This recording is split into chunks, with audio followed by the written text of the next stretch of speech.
Al descubierto, una serie de investigación del Instituto CEU de Estudios Históricos, dirigida por los profesores Alfonso Bullón de Mendoza y Luis Togores, realizada con motivo del 75 aniversario del comienzo de la Guerra Civil Española.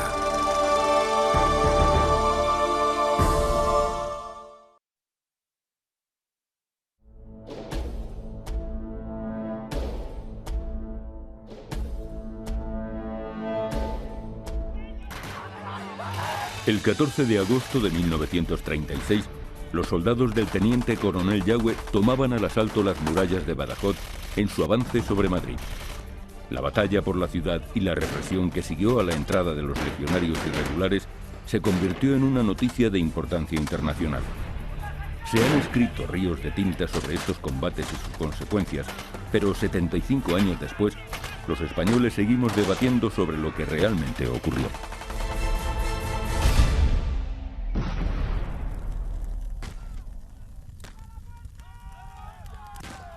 La toma de Badajoz, entre la verdad y la leyenda. Habían transcurrido solo 20 días desde el inicio del golpe de Estado y ya una parte del ejército de África había cruzado el estrecho y avanzaba sobre Madrid. Los intentos de Mola de tomar la capital cruzando Somosierra y el puerto de Guadarrama habían fracasado. Toda la esperanza de los nacionales estaba en que la incuestionable superioridad militar de legionarios irregulares les permitiese avanzar a la carrera desde Sevilla y entrar en la capital y lograr así la victoria. El triunfo del Frente Popular en Extremadura, febrero-julio de 1936.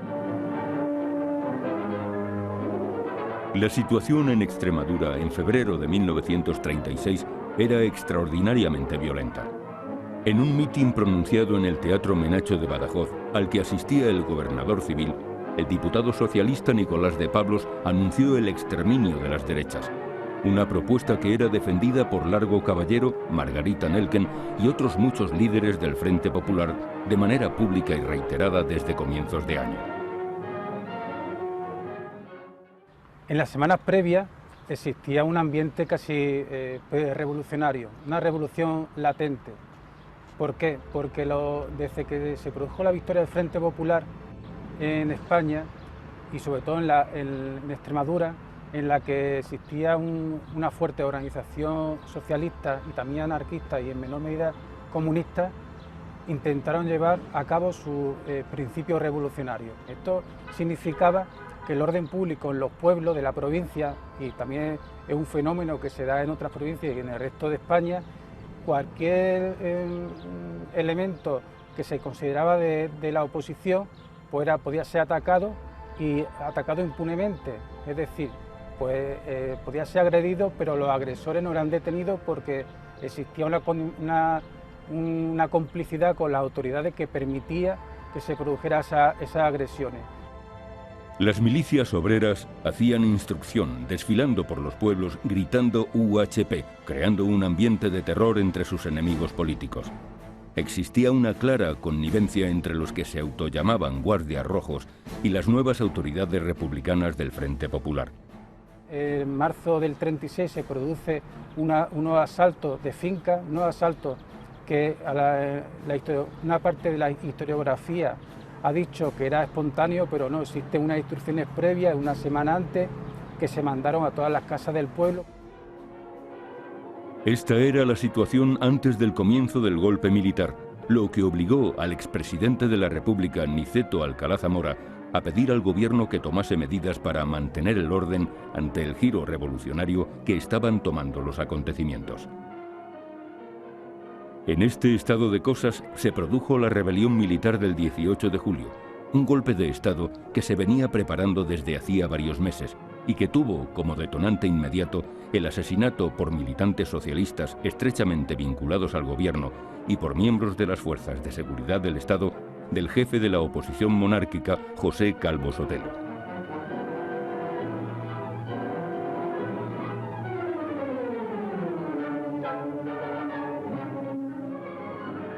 El intento de golpe de Estado de los militares fue un rotundo fracaso.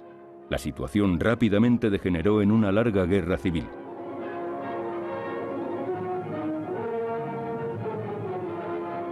Para los generales rebeldes, Mola y Franco, la conquista de Madrid fue desde un principio un objetivo prioritario, ya que pensaban que el control sobre la capital les daría la victoria.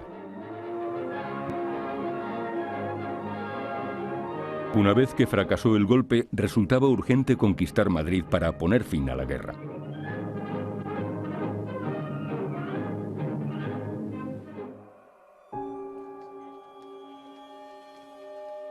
Con el comienzo de la guerra en Extremadura, empezó la caza y captura de católicos, derechistas, falangistas y de cualquier persona que se pudiese considerar, con motivo o sin él, contraria al Frente Popular.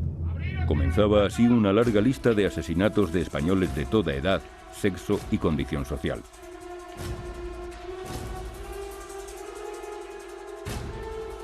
La marcha sobre Madrid. El 2 de agosto de 1936 salía desde Sevilla la columna del teniente coronel Asensio Cabanillas. Su objetivo era tomar Madrid. Poco después se les unía la columna del comandante Castejón. Tenían que recorrer 540 kilómetros de carreteras antes de llegar a los arrabales de la capital de España. Las dos columnas tenían en total los efectivos de 4 batallones, algo más de 2000 hombres. Mientras el ya sublevado ejército de África iniciaba su marcha para conquistar Madrid por la carretera de Extremadura, en Badajoz el coronel republicano Puigdengolas se hacía cargo del mando de la guarnición de la ciudad, compuesta por soldados del Regimiento de Infantería Castilla, guardias civiles y de asalto, carabineros y muchos milicianos armados y organizados paramilitarmente desde antes del comienzo de la guerra. El 4 de agosto los nacionales tomaban Santa Olalla, último pueblo de la provincia de Sevilla. Al día siguiente, la columna Castejón entraba en Llerena, ya en la provincia de Badajoz, uniéndosele los guardias civiles de la población. Asensio entró el día 5 en Fuente de Cantos, donde también se le sumaron los guardias civiles locales, y en Monesterio. Unas horas después, los legionarios irregulares tomaban los Santos de Maimona, donde se produjo un importante combate con tropas republicanas, reforzadas por muchos milicianos. El enfrentamiento fue muy duro, pero los legionarios irregulares terminaron alzándose con la victoria. En Badajoz los acontecimientos se precipitaban. En los combates de los Santos de Maimona, los republicanos habían tenido más de 250 bajas. Los milicianos de Badajoz, al caer la tarde, decidieron asaltar la cárcel para tomar represalias contra los presos derechistas allí detenidos. El director y los guardias que la custodiaban se enfrentaron a los asaltantes. Se produjo una verdadera batalla campal. La llegada de algunos guardias de asalto, aunque sin órdenes de la autoridad, impidió el asesinato de los detenidos.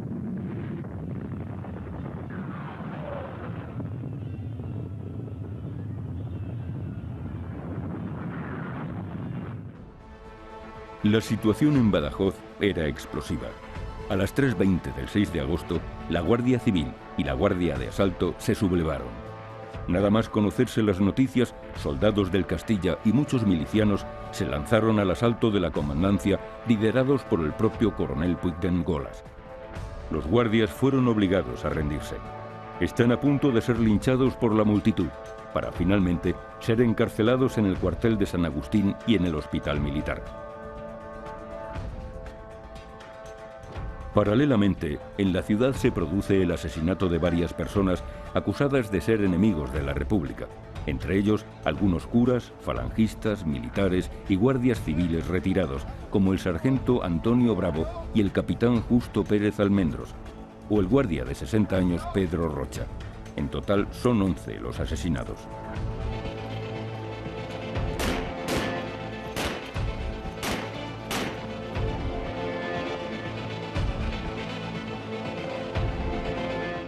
Estaba muy señalado mi padre porque tenía mucha influencia en la izquierda republicana.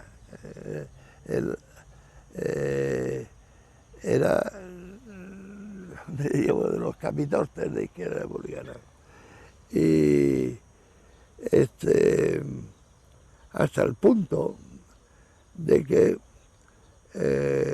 cuando ordenó el gobierno detener a los derechistas peligrosos en la cárcel local, Bueno, pues mi padre se preocupó de que no detuvieran, por ejemplo, a sus tíos abuelos. Incluso yo recuerdo en el portal de casa de mi abuela Pilar que estaba refugiado el más rico de los tíos suyos, que era Antonio Álvarez. La discusión de mi padre con los milicianos para que no se lo llevaran con el pretexto de que estaba enfermo. Mientras tanto, las columnas del Ejército de África intentaban llegar a Badajoz, pero la resistencia republicana les impidió avanzar a la velocidad que requieren los acontecimientos.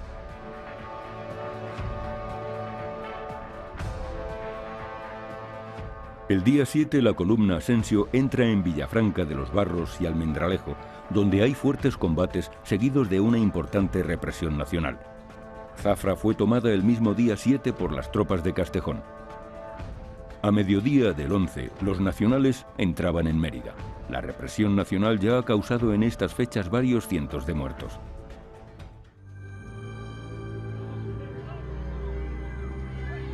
La caída de Mérida desata una nueva oleada de represalias de los republicanos frente populistas por toda la provincia. Entre los días 7 y 13 de agosto se produjeron 350 asesinatos en zona republicana. En Badajoz, las milicias republicanas se lanzan nuevamente a cometer todo tipo de desmanes en la ciudad e incluso al otro lado de la frontera, en Portugal. El jefe de la Guardia de Asalto de Badajoz, comandante Luis Benítez Ávila, huyó al cercano pueblo portugués de Elvas por miedo a ser asesinado. Allí fue entrevistado por periodistas portugueses que recogieron las siguientes palabras. La turba es quien manda. Los comunistas cometen desmanes de todas clases. Una verdadera anarquía. ¡Qué desgracia! Tantos inocentes que están allí, tantas mujeres y niños. Casas enteras completamente destruidas. Esto es peor que estar en la guerra de Marruecos. Prefiero volver al Rif. No puedo. No puedo más. España, pobre España, quedará arruinada para siempre. Desde comienzos de agosto, la aviación nacional bombardeaba Badajoz, lo que provocó que muchos habitantes comenzasen a abandonar la ciudad camino del vecino Portugal.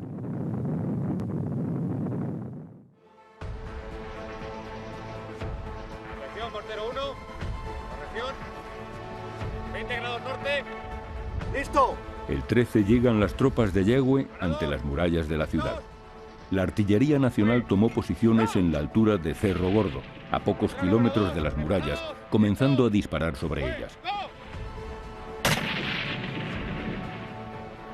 Atención, mortero 1. ¿Preparados? ¿Listos? ¡Fue! ¡Go!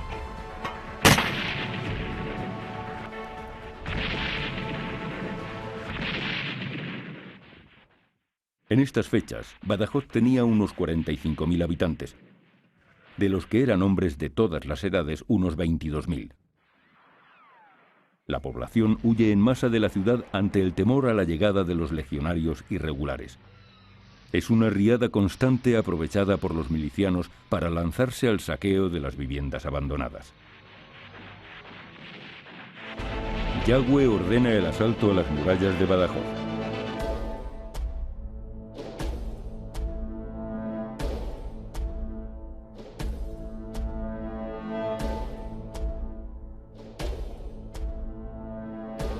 El día 13, los nacionales toman al otro lado del arroyo Rivilla la barriada extramuros de San Roque.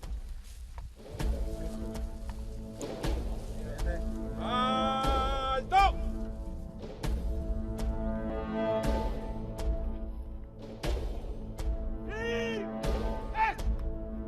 ¡Izquierda! ¡Back! Inmediatamente, Yagüe ordenó al capitán Gabriel Fuentes Ferrer que con su vehículo blindado se aproxime a la brecha de la Trinidad.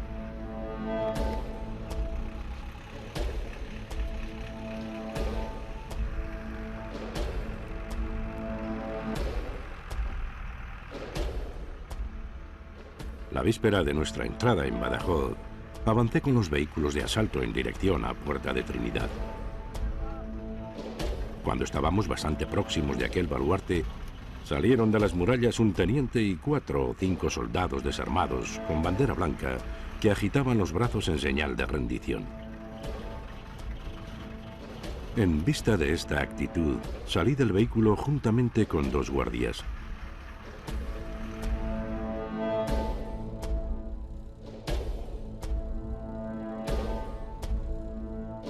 En ese mismo instante, se oyó una descarga cerrada. Los soldados que me acompañaban cayeron muertos. Y si no hubiera sido por la sangre fría de mi conductor, que me cogió del cuello para dentro del vehículo, hubiera corrido la misma suerte.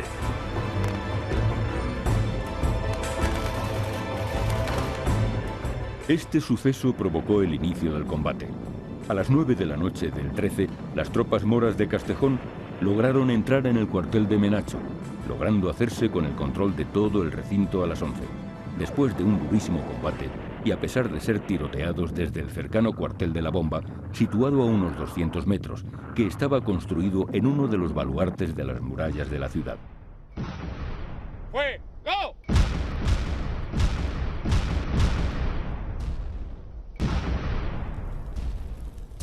¡Fue! ¡Go!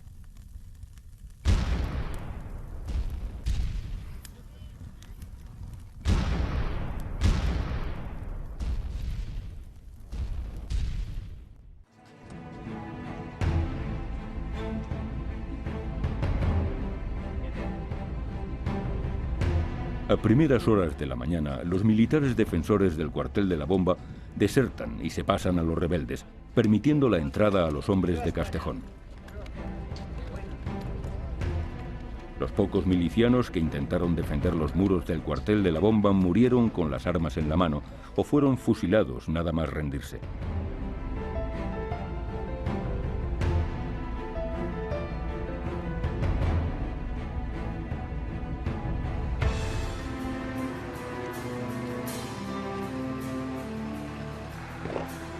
A la 1 del mediodía del día 14, los legionarios de la Quinta Bandera y del segundo Tabor de Ceuta de Amador de los Ríos, procedentes del cuartel de la Bomba, empiezan a avanzar por la calle de Pedro de Valdivia. Toman la plaza de Minayo y la de Toros y calles adyacentes.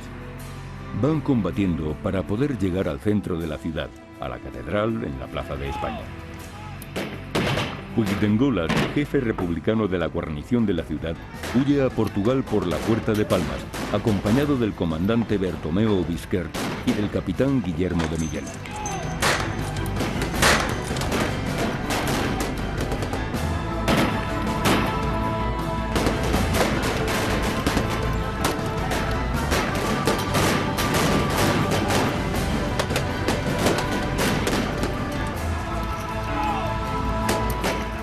Yagüe no tuvo noticia de la entrada de las tropas de Castejón en la ciudad, pues parece que el enlace que tenía que comunicarle la entrada de los hombres de Amador de los Ríos cayó muerto.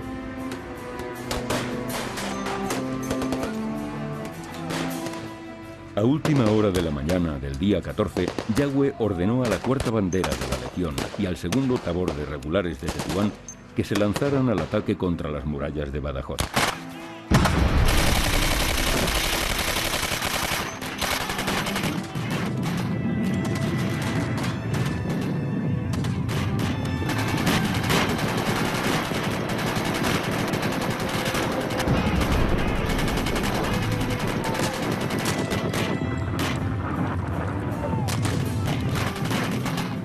Dos horas después de la entrada de Castejón en la ciudad, a las 3 de la tarde, desde el barrio Extramuros de San Roque, los legionarios de la 16 Compañía de la Cuarta Bandera se lanzan a pecho descubierto sobre la brecha abierta junto a la Puerta Trinidad, defendida por milicianos, carabineros y soldados con ametralladoras del regimiento Castillo. Las murallas habían resistido bien los bombardeos, lo que les obligó a lanzarse al asalto.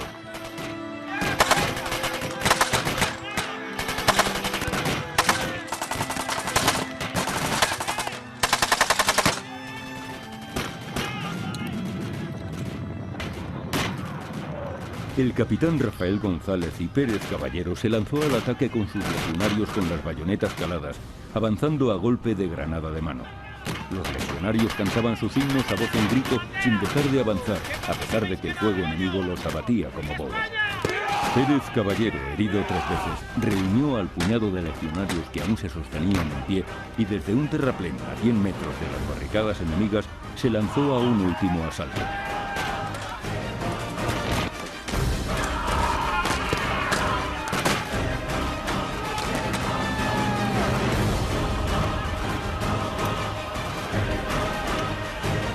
Solo lograron cruzar por las trincheras enemigas el capitán Pérez Caballero y un cabo. Poco después llegaron otros 13 legionarios más, los únicos que quedaban de los 90 hombres que formaban la 16 compañía. Pérez Caballero informó a Asensio: atravesé la brecha, tengo 14 hombres, no necesito refuerzos.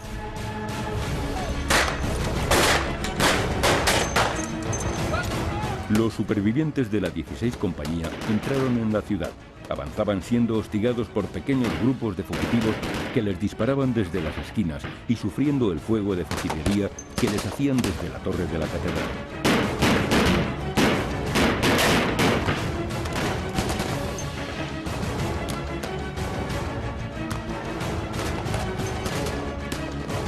En la Plaza de España, exhaustos, se parapetaron a lo largo de 30 largos minutos hasta que vieron aparecer por una de sus esquinas a 2 legionarios de la Quinta Bandera.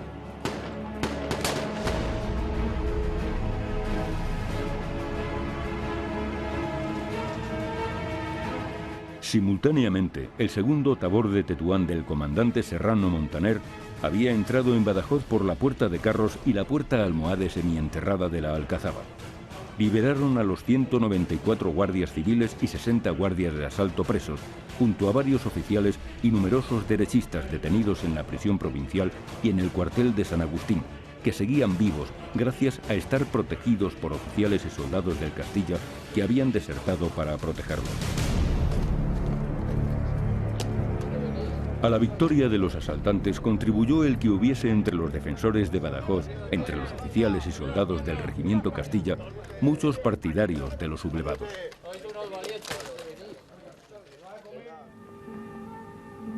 El último punto de resistencia de la ciudad fue la catedral, en la Plaza de España.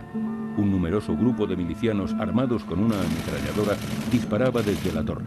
Con una pieza de artillería, los atacantes volaron la puerta llamada del Cordero y redujeron a los milicianos que resistían en el interior a golpe de granada. Los que quedaron vivos fueron fusilados nada más rendirse. A las 8:30 de la tarde del 14 de agosto de 1936, la ciudad había sido totalmente dominada. Con la entrada de los nacionales se produce una desbandada de los pocos milicianos que aún defendían la ciudad. La mayoría huyeron por la Puerta de Palmas, cruzando el Guadiana por el Puente de Piedra, camino de Portugal. Sabemos por el Diario de Tarragona del 14 y 16 de octubre de 1936 de la llegada en el vapor Niasa a aquel puerto de 1.435 personas huidas de Badajoz vía Lisboa. Entre ellos van 30 oficiales y suboficiales, 30 soldados, 135 carabineros y 210 mujeres y niños, siendo el resto hombres adultos, básicamente milicianos. La ocupación de la Puerta de Palmas por los legionarios impidió a los milicianos más rezagados huir de la ciudad. Represión de los nacionales en Badajoz tras la toma de la ciudad. A las 8 de la tarde del 14 de agosto de 1936, entró Yagüe con su plana mayor en la ciudad. Inmediatamente dio un bando proclamando el estado de guerra por el que se prohibía la circulación de todo el personal civil por la ciudad, procediéndose a reducir los focos de resistencia aislados que aún quedaban. Se retiraron las numerosas banderas rojas que ondeaban en las calles y se izó en los edificios oficiales la bandera tricolor republicana. Se recogió una gran cantidad de armamento y municiones de las que estaban muy necesitadas las columnas del Ejército de África. Se registraron todas las casas de la población y se ordenó a sus habitantes que tuviesen las puertas abiertas y se situasen en lugar visible. Algunos milicianos escondidos entre las ruinas y en algunas casas son identificados por las marcas de culata producidas por los disparos en sus hombros, siendo pasados por las armas. Un pequeño grupo de civiles inocentes fueron asesinados al ser confundidos con milicianos que huían.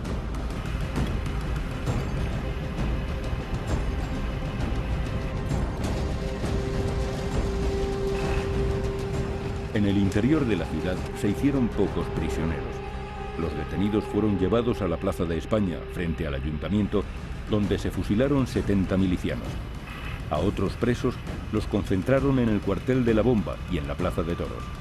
Se producen los primeros fusilamientos en el patio del cuartel de la Bomba y en las tapias del cementerio.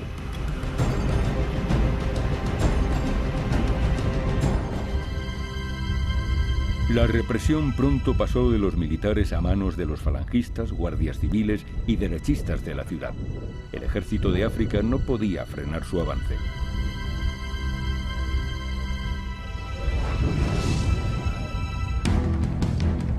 ¡Prepárense para cargar! ¡Vamos! Hasta el 16 de agosto, 2 días después de la toma de Badajoz por los nacionales, el número de cadáveres que había en el cementerio, incluidos los fusilados en las primeras represalias y los muertos de ambos bandos en los combates, no sobrepasaban los 350. De estos, 44 eran soldados nacionales muertos durante el asalto.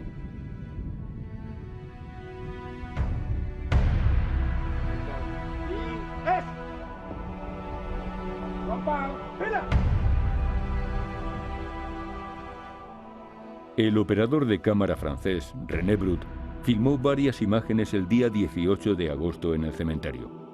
Los cadáveres de los fusilados la madrugada del 17 al 18, entre los que se encontraban los carabineros que habían estado presos en la Plaza de Toros y que habían participado en la defensa de la ciudad.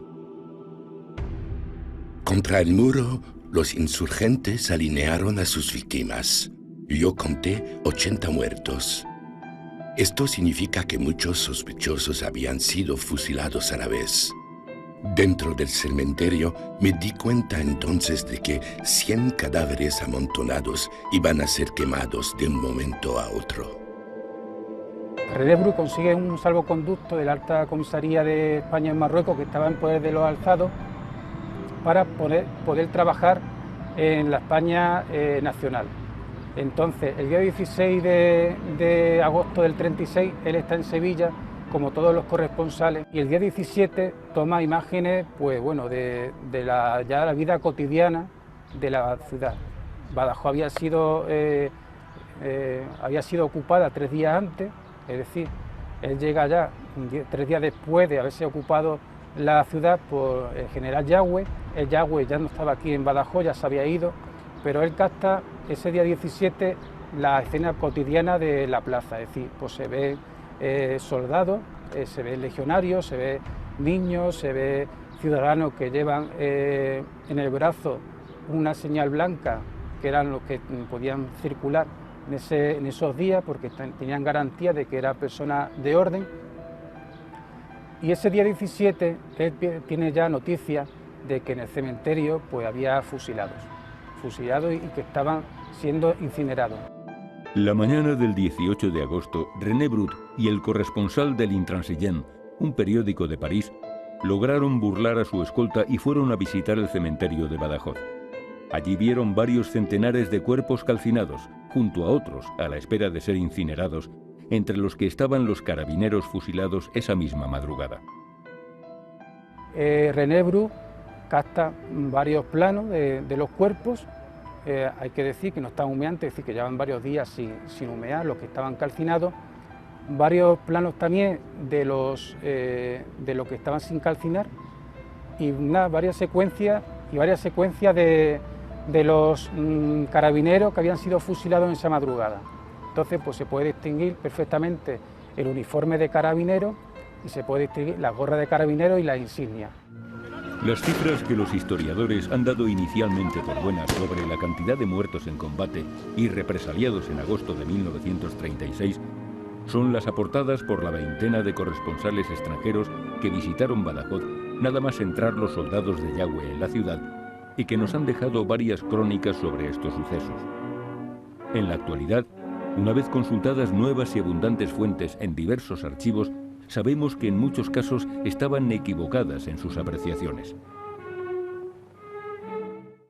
En la actualidad, tenemos la certeza, con muy poco margen de error, del número de muertos llevados al cementerio hasta el día 18. no llegaban a 500.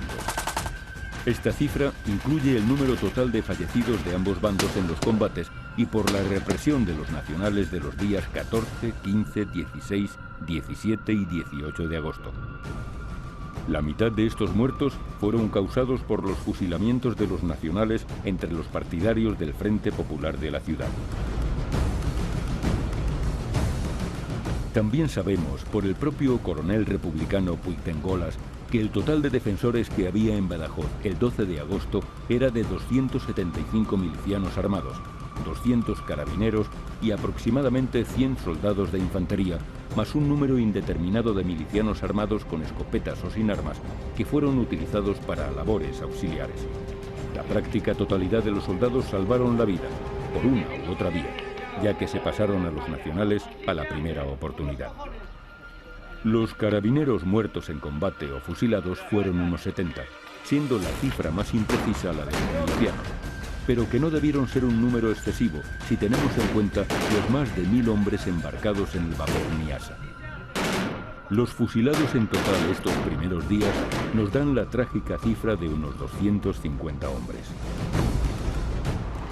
Bueno, nosotros en nuestro libro lo que hacemos es reunir todas las fuentes primarias disponibles, más de 20 periodistas que pudieron estar presentes tras la toma de Badajoz con los nacionales el día 14 de agosto del 36, y eso facilita el poder contrastar todas las informaciones y discernir qué es lo que fueron unos hechos que ocurrieron esos días con la utilización posterior por parte de la propaganda del gobierno republicano de lo que es la llamada matanza de Badajoz.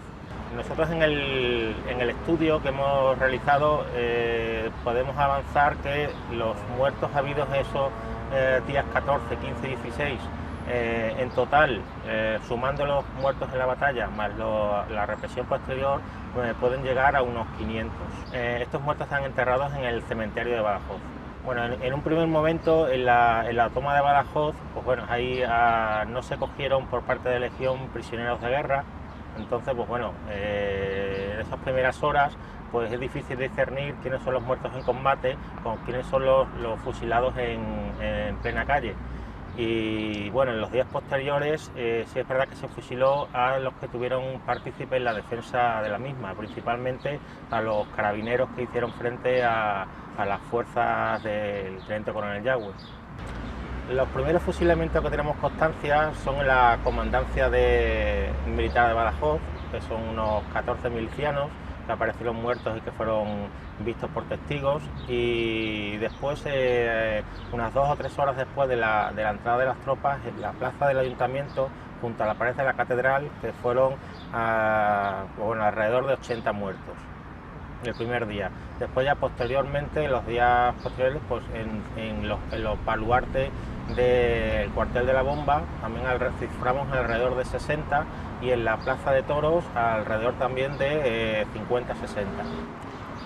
Bueno, como dijo antes Fernando, los 3 primeros días podemos cifrar unas 500 personas entre los caídos en combate, más los que se ejecutó por la calle o se asesinó durante las primeras horas de la entrada de las tropas en Badajoz. ¿Continuaron los fusilamientos durante los demás días? Sí, se prolongaron durante años, con consejos de guerra. En agosto podemos calcular, yo por el estudio que hice basándome en el libro de cementerios de la ciudad, unas 300 personas durante el mes de agosto. Bueno, la Plaza de Toros, por su ubicación y tanto en un lugar seguro como por su amplitud para vigilar a los presos, fue ubicado como centro de detención de los detenidos. Fue ubicado como centro donde se han guardado los detenidos hasta ver las responsabilidades que habían contraído cada uno en la defensa, bien defendiendo la ciudad, bien participando de alguna manera. No hubo piedad con ellos. El catedrático de la Universidad de Extremadura, Fernando Sánchez Marrollo, y el historiador Ángel David Martín Rubio han demostrado cómo los varios miles de muertos de los que hablan algunos periodistas e historiadores son en realidad poco más de 1000 para los 9 años que van desde 1936 a 1945, a pesar de que Badajoz fue una de las provincias en que se manifestó una lucha política más violenta, siendo la mayoría de los ajusticiados fruto de condenas emitidas por consejos de guerra sumarios, como consecuencia de los crímenes y delitos cometidos durante la etapa del dominio del Frente Popular. Durante años, el mito de la matanza de Badajoz se ha sostenido sobre las fantasías o las mentiras conscientes de algunos corresponsales de guerra, poco profesionales o abiertamente partidarios del Frente Popular, que han llegado a hablar de 9.000 fusilados solo en los primeros días tras la toma de la ciudad por los nacionales. Hoy día sabemos que en Badajoz existió una fuerte represión, pero también sabemos que esta fue inteligentemente instrumentalizada por los medios de comunicación al servicio de la Segunda República. La matanza de Badajoz sirvió para demonizar al bando nacional al mismo tiempo que para exculpar los pecados que se cometían en Madrid y en otras ciudades de España por el Frente Popular. La única batalla que verdaderamente ganó la República fue la batalla de la comunicación. Los corresponsales de guerra y el nacimiento del mito de Badajoz. La guerra de España se convirtió desde un principio en una noticia de interés mundial. Fueron muchos los periodistas extranjeros que se acreditaron para seguir la guerra desde ambos bandos, pero sin duda, el que nos ha dejado una información más fiable sobre Badajoz fue el portugués corresponsal del Diario de Lisboa, Mário Neves. Fue el primer periodista extranjero que entró en la ciudad y cuyas crónicas han sido, por su indudable interés, las más estudiadas. Bueno, pues fundamentalmente el primer periodista, la primera noticia que se dio de lo que estaba ocurriendo en Badajoz, la dio un periodista portugués muy joven que se llamaba Mário Neves, que logró cruzar la frontera, junto a un grupo también, junto a un par de periodistas franceses, pero él fue el que tiene el honor histórico, entre comillas, de haber dado la exclusiva de lo que estaba ocurriendo, porque publicó la primera noticia. A mí me parece que tiene más autenticidad Mário Neves, que como todos los periodistas de agencia, lo que tienen que pugnar porque su nota se publique antes que otras muchísimas más. Entonces siempre buscan el perfil más periodístico, ¿no? Casi en el peor sentido del término. Pero Neves, cuya crónica se ajusta bastante a la verdad, no da ninguna cifra escandalosa. Sus palabras coinciden con los ya citados 500 muertos. Sin embargo, la crónica que más repercusión internacional tuvo, y que para algunos historiadores sigue teniendo, es la del corresponsal norteamericano del Chicago Tribune, Jay Allen, un izquierdista convencido muy militante, amigo de Negrín, Araquistáin y Álvarez del Valle, todos ellos destacados miembros del PSOE. Allen es un sensacional escritor y un genial mentiroso. Es el principal inventor del mito de la matanza de la Plaza de Toros de Badajoz. Entonces, Jay Allen tiene varios textos periodísticos donde establece un poco el criterio del corresponsal de la época. Entonces, él lo que dice es que un corresponsal no tiene que ser objetivo en el sentido de equilibrado, sino que tiene que dejar clara cuál es su punto de vista. Y el lector no tiene por qué compartir ese punto de vista. Entonces ya está de alguna manera hablando de un tipo de periodismo que pertenece a una época muy ideologizada, donde no se puede pedir otro tipo de periodismo más que ese. Hoy sabemos que mucha de la información que daban los corresponsales no estaba contrastada, era sensacionalista, pues era lo que demandaban los editores y querían escribir los propios corresponsales. O sencillamente eran inventadas, cuando no conscientemente manipuladas, como en el caso de los artículos de Jay Allen. Eso es pura propaganda, eso es algo que se utilizó en Madrid para asustar a la población y movilizarla ante la llegada inminente del ejército africano, de los moros, con todo lo que suponía, y todo eso es porque ya estaba en el imaginario colectivo y sobre todo en el imaginario también internacional lo que había ocurrido en Badajoz. Y ese es el mérito de la crónica de Jay Allen, que él fue el que propuso ese tipo de discurso. Aquello de las famosas visitas a la Plaza de Toros, donde se torturaba gente, eso es mera propaganda de guerra, ¿no? Desde ese punto de vista, la crónica de Jay Allen tiene, como te digo, más interés por el modelo que va a implantar que por los datos en sí mismos, porque los datos en sí mismos son de una persona que llega bastantes días después y que es un testigo muy relativo porque está hablando por personas interpuestas, tiene mucha menos credibilidad, evidentemente, que Neves. Las crónicas de Jay Allen sobre Badajoz han sido durante mucho tiempo consideradas como unas de las mejores escritas durante la Guerra Civil Española. auténticos clásicos del reporterismo de guerra y por tanto tomadas erróneamente como documentos irrefutables. Tenemos pruebas de que Jay Allen no estuvo en Badajoz en agosto de 1936. Sus famosos artículos son una invención, pura propaganda al servicio del Frente Popular. Fueron escritos con el fin de poner a la opinión pública mundial a favor de la República Española, haciendo olvidar sus desmanes mediante la exageración de los cometidos por sus enemigos. Los miles de asesinatos de Badajoz son pura propaganda de guerra a favor del Frente Popular.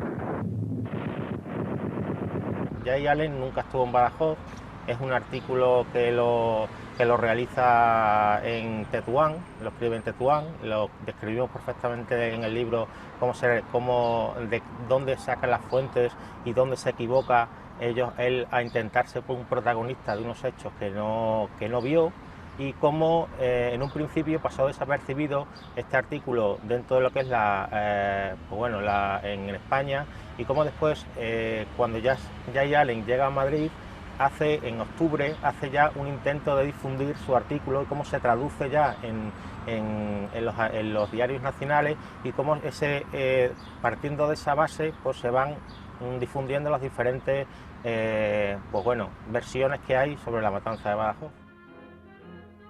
Así, desde los años 60, muchos historiadores han dado por buenas estas crónicas sobre el genocidio cometido en Badajoz por Yagüe y sus legionarios.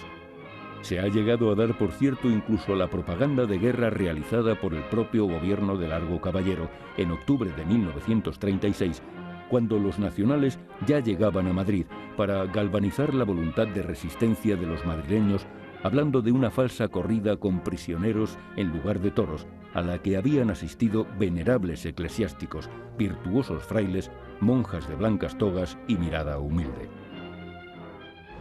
Muchos de los presos, muchísimos, fueron puestos en libertad, como la atestiguan los diversos periodistas que entraron en la ciudad, que con permiso del propio teniente coronel Yagüe visitaron toda la zona y estuvieron en la Plaza de Toros. Ninguno acredita nada de matanzas, ninguno vio nada, y tenían libertad, no hubo censura, porque vinieron periodistas portugueses y de otros países, americanos, ingleses y franceses. Ninguno vio nada de matanzas. Los responsables de los fusilamientos. Una de las cuestiones más debatidas es quiénes fueron los autores de la represión. Está claro que Yagüe, como máxima autoridad de la ciudad durante los primeros días tras su liberación, es el responsable de declarar el estado de guerra y por tanto recae en él el protagonismo y la responsabilidad histórica de los primeros muertos. Pero la realidad es que tras los primeros fusilamientos por parte de los miembros del Ejército de África, a partir del día 16, la represión queda en manos de falangistas y sobre todo de la Guardia Civil y de los guardias de asalto recién liberados. Sabemos por los testimonios de Fernando Galán Luengo, hijo de un cabo primero de la Guardia Civil, que fueron los guardias civiles los que llevaron el peso de las ejecuciones en la represión nacional en Badajoz. Sobre la responsabilidad de los falangistas tenemos el testimonio de varios camisas viejas que se entrevistaron con el propio Yagüe hablando sobre el tema. Yagüe, con su carácter hosco y directo, se enfrentó entre otros a Agustín Carande y a Manuel Almeida Segura, recién liberados de una cárcel, a los que dijo que se uniesen a las tropas que avanzaban, que saliesen a liberar los pueblos vecinos y que se preocupasen menos de hacer política y de hacerse con el control de la ciudad. Varios autores aportan el siguiente dato. Después de conquistar Talavera de la Reina por la columna Yagüe, en la primera quincena de septiembre, Dionisio Ridruejo y Ángel Alcázar de Velasco visitaron a Yagüe. Ridruejo abrigaba la esperanza de lograr que el jefe de la Legión aceptara como camisa vieja un puesto de responsabilidad en la Falange, que conocía una bajada de prestigio por la ausencia de José Antonio Primo de Rivera y de otros jerarcas que se hallaban en la zona republicana. En esta ocasión, Dionisio expresó: «Parece que en Badajoz ha habido una tremenda matanza de rojos», añadió Alcázar de Velasco. «Algo horrible». Yagüe contempló a los dos falangistas y sin vacilar replicó: «Yo no he intervenido más que en la conquista de la ciudad, lo que me ha costado a muchos de mis hombres. Luego he proseguido la marcha, porque Madrid nos aguarda, y no hay que perder el tiempo en asuntos que no son militares». A continuación, con lentitud y entonación que tenía algo de acusador, prosiguió: Al marcharme yo con mis hombres, de responsable del orden quedó el jefe de falange, vuestro conocido y camarada Arcadio Carrasco. Pedidle que os explique lo que decís que fue la horrible matanza.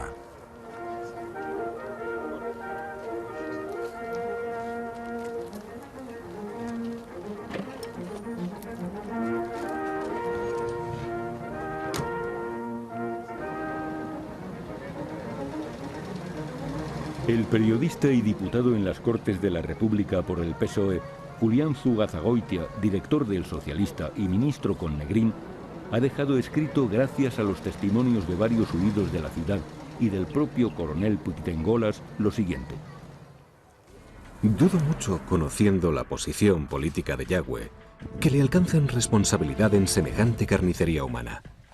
Ella pudo haber sido la obra de la exclusiva iniciativa de algunos jefes de la Guardia Civil, que derrotados por los republicanos y perdonadas sus vidas, se dedicaron a madurar un odio monstruoso que había de fructificar en las matanzas del coso taurino.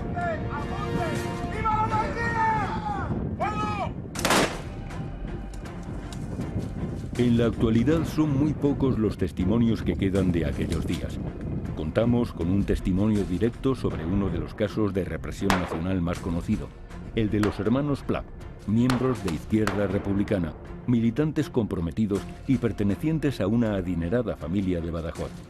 Fueron fusilados el 18 de agosto de 1936. Uno de mis hermanos que vivía, fue directivo de Río Tinto, ingeniero director de Río Tinto, pero ya está jubilado. En Sevilla, uno de sus cuñados dice que ve en el Capitanía de Sevilla, encuentra un rapport de una conferencia de Yagüe con Queipo de Llano, en que Yagüe le dice que tiene la tesitura de dos personas de posición social elevada, que son de Izquierda Republicana y que tienen un uniforme muy malo. Y que Queipo de Llano, sí, mátalos. En unas memorias de un médico, el director del Hospital Provincial, don Fernando Pizna, que le llaman a casa de su suegra también, donde está alojado Yagüe, en la Cara de Lobo, porque el teniente coronel, que tiene la garganta estropeada, etc., y va y les ponen de desayunar a los dos. Y en el desayuno anuncian que ha venido el obispo. Y Yagüe dice con mala cara que entre. Y me extrañó porque ni siquiera se levantó a la entrada del obispo. Ni siquiera se levantó y le dijo: ¿qué quiere usted, señor obispo? Dice: vengo a interceder por los Pla, que me han dicho que se pretende matarlos. Y le contesta Yagüe, dice: para que algunos vivan como usted, otros tienen que morir. Adiós, señor obispo. Y lo despide. En Extremadura, los bandos enfrentados entraron en una dinámica que se saldó con una multitud de asesinatos por ambas partes. Las matanzas cometidas por los nacionales en Badajoz sirvieron para ocultar y para tapar los asesinatos que por su parte cometía el Frente Popular en su retaguardia. En Badajoz comenzaba una batalla propagandística que dura hasta la actualidad y que no nos permite todavía conocer la verdad de aquellos sucesos. Jay Allen puso su genial pluma al servicio de la propaganda republicana, logrando dar a la noticia de la enorme masacre de Badajoz una repercusión mundial, aunque solo era un triste capítulo más del avance y la subsiguiente represión de las tropas nacionales camino de Madrid.